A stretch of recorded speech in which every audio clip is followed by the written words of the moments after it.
Since the Ark of the Covenant disappeared from the biblical narrative, numerous persons have asserted to have located it or to already be in possession of it, and numerous locations have been suggested as prospective hiding places.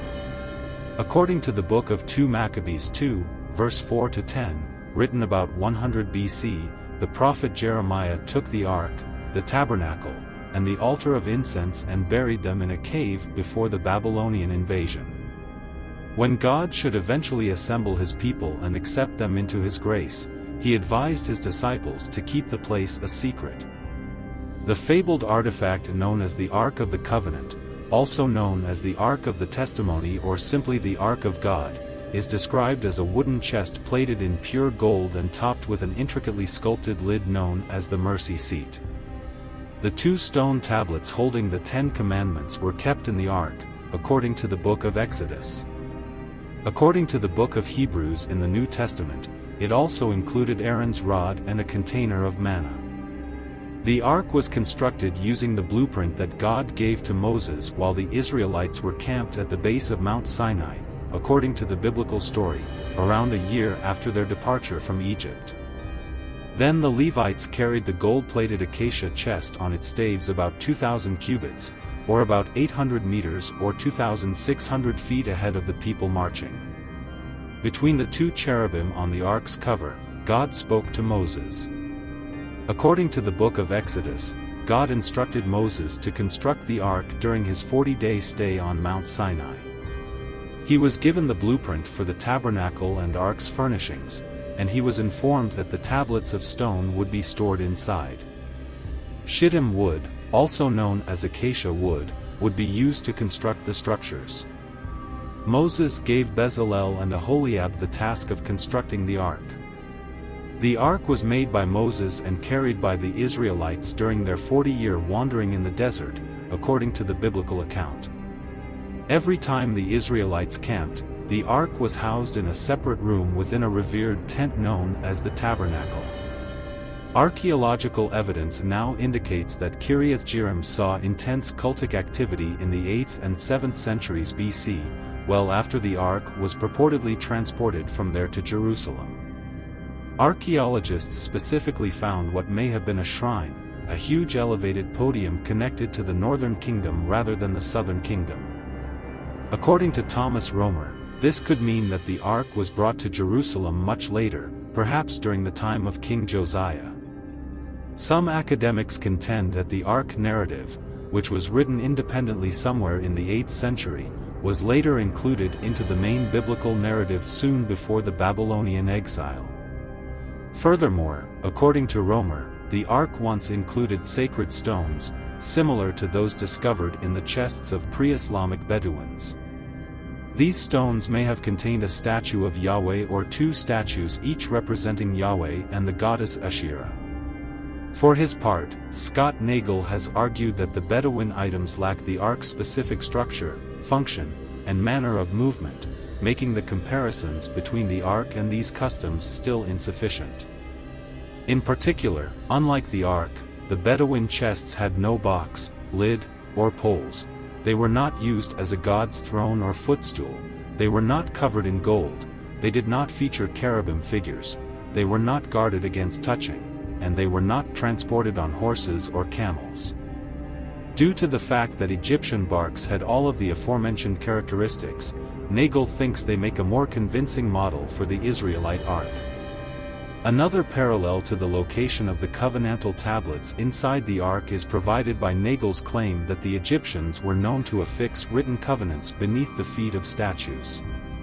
Deuteronomy, Joshua, Judges, 1 Samuel, 2 Samuel, 1 Kings, 1 Chronicles, 2 Chronicles, Psalms, and Jeremiah are a few other places where the ark is mentioned. The Ark of the Covenant is mentioned in the book of Jeremiah by Jeremiah, speaking during the reign of Josiah, foretold a future time, possibly the end of times, when it would no longer be discussed or used. The entire people will be so infused with the spirit of sanctity that the presence of God will rest upon them collectively, as if the congregation itself were the Ark of the Covenant, Rashi says of this verse. According to the 2nd Maccabees, the prophet Jeremiah gave the command for the tent of meeting and the ark to follow him at the start of chapter 2 after being stirred by a supernatural word. He then departed in search of the mountain from whence Moses had seen God's promised land. When Jeremiah reached the mountain, he found a cave dwelling. He brought the tent, the ark, and the incense altar inside, and he shut the door. His buddies made an attempt to indicate the way, but they were unsuccessful. When Jeremiah learned about it, he condemned them. He declared that the location would remain a mystery until God finally gathered his people and showed them grace. The glory of the Lord was seen with the cloud when Solomon prayed for the shrine to be fully dedicated, just as it was during Moses and Solomon's eras. At that time, the Lord will once again make these things known. Mount Nebo, which is located in what is now Jordan, is the mountain Moses ascended to see God's promised land. The New Testament makes reference to the ark in both the letter to the Hebrews and the revelation to St. John. The golden jar that contained the manna, Aaron's budding rod, and the tablets of the covenant were all contained in the ark, according to Hebrews 9 verse 4. The prophet saw the opening of the celestial temple of God and the appearance of the ark of his covenant there, according to Revelation 11 verse 19, the manna as the Holy Eucharist, the rod of Aaron as his perpetual priestly authority, and the tablets of the law as the lawgiver himself. Theological philosophers like the Church Fathers and Thomas Aquinas understood Jesus Christ as personifying the ark's contents. The Blessed Virgin Mary is referred to be the Ark of the New Covenant, according to Catholic scholars, and this verse is linked to the woman of the Apocalypse in Revelation 12 verse 2, which follows. Because she held the Savior of the human race, she was dubbed the Holy of Holies. This interpretation was put out by Gregory Thaumaturgus in the 3rd century, followed by Saint Ambrose, Saint Ephraim of Syria, and Saint Augustine in the 4th century. According to the Catholic Church's Catechism, Mary is the Ark of the Covenant, the place where the glory of the Lord is found, and the physical daughter of Zion. In Mary, the Lord has recently established his abode. She is where God resides among people. In the stories of the Annunciation and Visitation, the author of the Gospel of Luke compares Mary to the ark using 8 literary allusions. Regarding the connections between the ark and Mary, Saint Athanasius of Alexandria is credited with writing, "You are greater than all greatness, O Holy Virgin. O home of God the Word, who among mortals can compare to your greatness? Whom of all creatures should I use as a comparison for you, O Virgin? They are all inferior to you, Ark of the Covenant, because you are clad in purity rather than gold. You are the golden ark that contains the real manna, or the flesh that is the dwelling place of divinity." The Ark of the Covenant, in Uri Rubin's opinion, has special significance because it has roots in both the Baha'i and the Islamic religions. The Ethiopian Orthodox Tewahedo Church in Aksum is said to be the location of the Ark of the Covenant. In a vault next to Our Lady Mary of Zion Church, the Ark is currently under guard. Each Ethiopian Orthodox Tewahedo Church has a holy place where the tablets, or replicas of the Ark's tablets, are housed.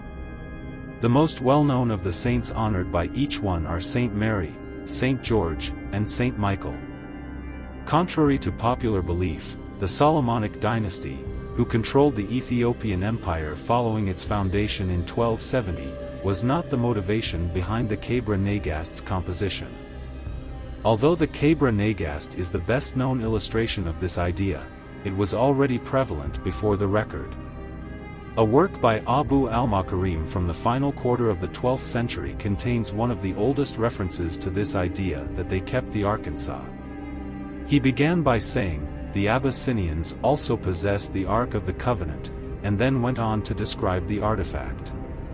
He then went on to explain how the liturgy is celebrated on the Ark 4 times a year, on the feasts of the Great Nativity, the Glorious Baptism, the Holy Resurrection, and the Illuminating Cross. The Ark is thought to have spent some time in Egypt before going to Ethiopia through the Nile River, where it was held on the islands of Lake Tana for almost 400 years until being moved to Aksum, according to a story by British author Graham Hancock. Edward Ullendorff, a former professor of Ethiopian studies at the University of London, stated he wasted a lot of time reading Hancock's hypothesis, while archaeologist John Holliday of the University of Toronto called it rubbish and hogwash. In a 1992 interview, Ullendorff asserts that in 1941, when he was a British Army officer, he personally viewed the Ark preserved within the cathedral in Aksum. He portrays the Ark as having an empty wooden box there. These were created on the spot throughout the Middle to late medieval era of development. Thank you for watching.